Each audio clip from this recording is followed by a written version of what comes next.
लेकिन मंत्री जी वो रोड चकचक होना चाहिए था, पक्कीकरण या कालीकरण होना चाहिए था। वही बात है देव से कचनपुर जाने वाली सड़क की, उसका भी हाल कमोबेश यही है। तो लाख श्रद्धालु हर वर्ष आते हैं, कहीं न कहीं और ऊंचा उठेगा और भगवान सूर्य तो पूरी धरा को, पूरी पृथ्वी को प्रकाशित करते हैं।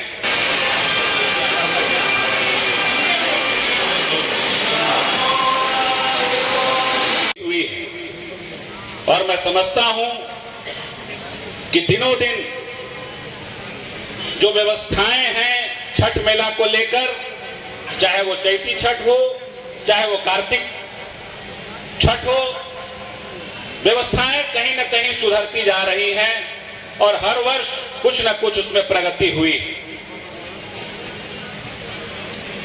गंगा भास्कर जी आए थे, उन्होंने कहा कि देव को आने वाली जितनी भी सड़कें हैं, निश्चित रूप से मंत्री जी आप यहां पर उपस्थित हैं, हम लोगों के अभिभावक हैं,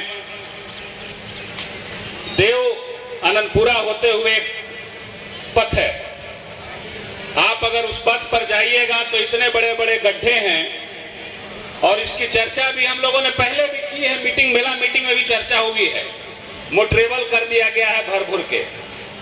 लेकिन मंत्री जी वो रोड चकचक होना चाहिए था, पक्कीकरण या कालीकरण होना चाहिए था, लेकिन नहीं हो पाया। और देव को जोड़ने वाली जितनी सड़कें हैं, निश्चित रूप से चूंकि श्रद्धालु आते हैं तो कोई एक सड़क से नहीं आते, बहुत सारी सड़कें हैं। अंबा तरफ से भी देव आने की सड़क है, बालूगंज के साइड से उधर हरिहरगंज से भी देव आने की सड़क है, औरंगाबाद से ही आने की 4-5 सड़कें हैं। ये सारी सड़कें लगभग ठीक हैं, लेकिन एक सड़क के चलते मैं आपको मंच के माध्यम से आपको, वही बात है देव से कचनपुर जाने वाली सड़क की, उसका भी हाल कमोबेश यही है। तो 1-2 सड़कों के चलते हम लोगों को आज सड़क पर यहाँ पर चर्चा करनी पड़ रही है, नहीं तो मैं धन्यवाद देना चाहता हूं कि लगभग सभी सड़कें दुरुस्त हैं जो देव से आती हैं, चाहे वो देव तरफ से आए, हरिहरगंज तरफ से आए, चाहे आप गया तरफ से आए, चाहे औरंगाबाद तरफ से आए, मदनपुर तरफ से आए। तो इन सड़कों पर सुधार होने की आवश्यकता है, क्योंकि यहाँ 10 लाख श्रद्धालु हर वर्ष आते हैं। कार्तिक माह में तो ये भीड़ और बढ़ जाती है, तो जब लोगों को आने जाने में अगर कठिनाई होगी तो लोग गलत मैसेज लेकर जाएंगे, देव के बारे में गलत मैसेज लेकर जाएंगे, तो हम नहीं चाहते कि ऐसा मैसेज हो जाए। इसके अलावा महोदय एक और चिर परिचित डिमांड है देव के वासियों की, और देव के ही वासियों की नहीं, हम औरंगाबाद वासियों की एक चिर परिचित डिमांड है। मैं समझता हूं कि आपके माध्यम से राज्य सरकार तक समय समय पर हम लोग उठाते रहे हैं, लेकिन आपके माध्यम से यह एक जाए कि देव में पतलगंगा एक जगह है जहां सरकारी जमीन प्रचुर मात्रा में उपलब्ध है, और यह औरंगाबाद में एक भी मेडिकल कॉलेज अभी तक नहीं हुआ है। यह आप लोगों की योजना थी कि जिले में एक मेडिकल कॉलेज की स्थापना होगी, तो देव के पतलगंगा में उस मेडिकल कॉलेज की स्थापना हो, और देव के जो वासी हैं उनके रहन सहन और जो विकास का स्तर है उनका, अगर उसके बारे में अगर सही मायने में हम लोग चिंतित हैं, तो अगर यहां स्थापित होता है तो यहां के लोगों का जीवन स्तर कहीं न कहीं और ऊंचा उठेगा, और भगवान सूर्य तो पूरी धरा को, पूरी पृथ्वी को प्रकाशित करते हैं। हम आप सब उन्हीं के आशीर्वाद से आज इतने आगे बढ़े हैं, तो हमारा भी दायित्व तो बनता है कि जिन्होंने सबको आलोकित किया, जिन्होंने सबको प्रकाशित किया, उनके धरा पर भी कुछ ऐसा कार्य कर जाए, कुछ ऐसा उत्कृष्ट कार्य कर जाए कि आने वाली जो पीढ़ियां हैं वो सदैव आपका नाम लेने का कार्य करें।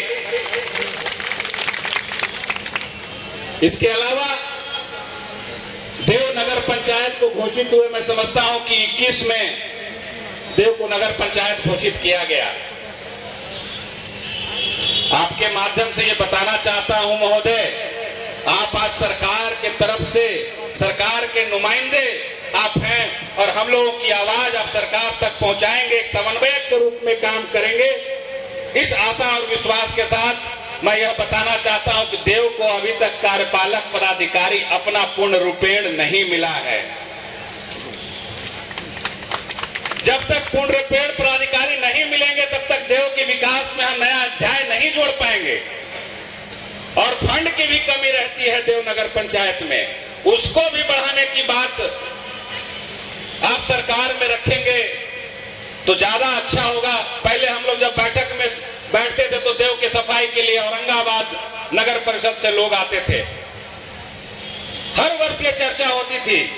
तो हम लोगों ने एक रूपरेखा तय किया, बोला कि देव के लिए औरंगाबाद से ना आके देव को ही क्यों ना हम लोग नगर पंचायत घोषित करवाया जाए। और घोषित होने के बाद आज मुझे खुशी होती है कि साफ सफाई का जिम्मा हो कि लाइटिंग का जिम्मा हो, देव नगर पंचायत के माध्यम से किया जा रहा है। इस बात की खुशी है हम लोगों को। और उत्कृष्ट कार्य हो देव को लोगों के लिए, आप समझिए कि 21 में घोषणा हुई है, आज हम लोग 24 में है महोदय। एक पार्क तक की व्यवस्था नहीं है औरंगाबाद नगर पंचायत देव में, एक पार्क तक की व्यवस्था नहीं है। लोग कहां टहलेंगे, लोग कहां घूमेंगे। और नगर पंचायत जब घोषित होता है तो निश्चित रूप से ये सब सुविधाएं, इसके लिए हम टैक्स वसूलते हैं अपने निवासियों से, अपने स्थानीय लोगों से।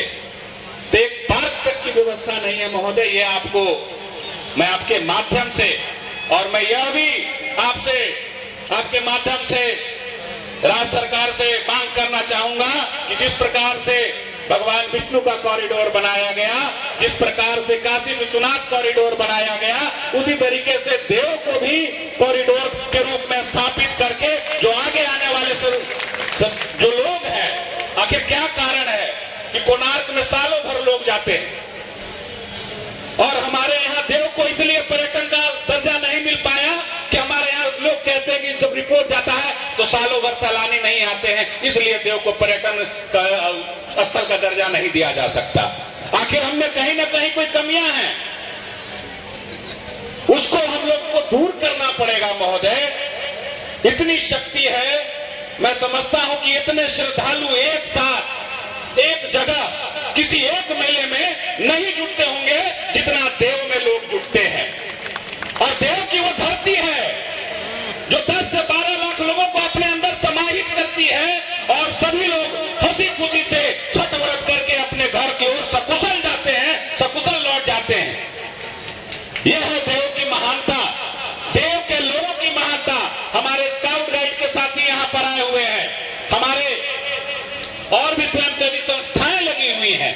ये सब लोग तन मन धन के साथ, हमारे पत्रकार बंधु यहाँ रात दिन रहते हैं, तन मन लगा के ये लोग श्रद्धालुओं को किसी प्रकार की दिक्कत ना हो उसका ख्याल रखते हैं। तो महोदय, इन्हीं चंद बातों के साथ आपसे आशा और अपेक्षा रखते हुए कि आगे आने वाले समय में देव का आपने इस वर्ष भी रखा है ख्याल, अगले वर्ष भी देव छठ मेला का आप इससे ज्यादा ख्याल करेंगे ताकि श्रद्धालुओं के लिए हम लोग और अच्छी सुविधाएं प्रदान कर दें। सुविधा का तो कोई मापदंड होता नहीं है महोदय, सुविधा तो अच्छी से अच्छी हम दे सकते हैं और दिलवानी चाहिए। तो मैं ये चाहता हूं कि पर्यटकीय सुविधाएं जो अन्य पर्यटकीय स्थलों पर होती हैं उन सुविधाओं को यहाँ पर दिया जाए ताकि जो पर्यटक है, जो श्रद्धालु है यहाँ आए तो देव के बारे में अच्छी छवि लेकर जाए। इन्हीं बातों के साथ अपनी वाणी को विराम देता हूं। बहुत बहुत धन्यवाद।